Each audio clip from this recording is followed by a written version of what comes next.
Hi, I'm Nicole and welcome to the Canadian Living Test Kitchen. Today we're going to be talking about knife skills. I wanted to show you some basic knives.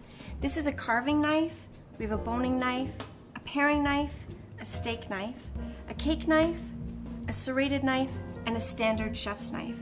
And I wanted to explain what basic properties of each knife are. This carving knife has some small divots in it, you'll notice, and this helps when you're carving meat to pull the slices of meat away from the meat. It actually makes it easier for cutting. This boning knife has a nice pointed edge and a very thin shank, and it's great for pulling the meat away from the bone. And then we have our paring knife. A paring knife is used for vegetables, anything smaller that you're working with that needs fine detail. A steak knife, which is obviously used for steak.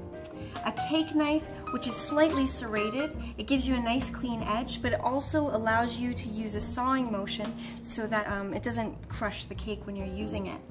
A serrated knife works much the same way. The divots in it are a bit larger so that when you use the sawing motion, you don't crush the bread.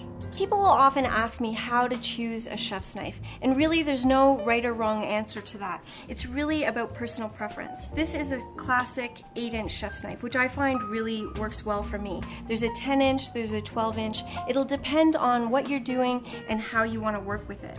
Now this knife is fully forged steel all the way through. Some of them will have some wood here or plastic with a shank that goes all the way through. What you want to look for is a really high grade steel.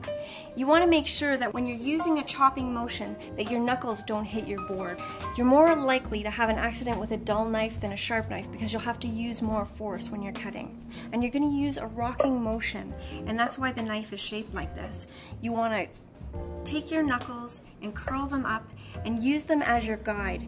If you have your knuckles curled and they're touching the blade of your knife, then you never have to worry about cutting yourself.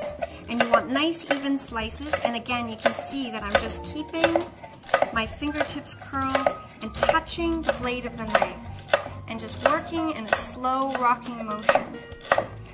Now, caring and storing for your knives is really important to consider.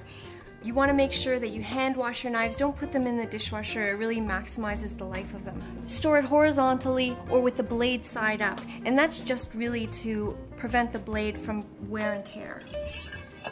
For more great tips or recipes, pick up a copy of Canadian Living magazine.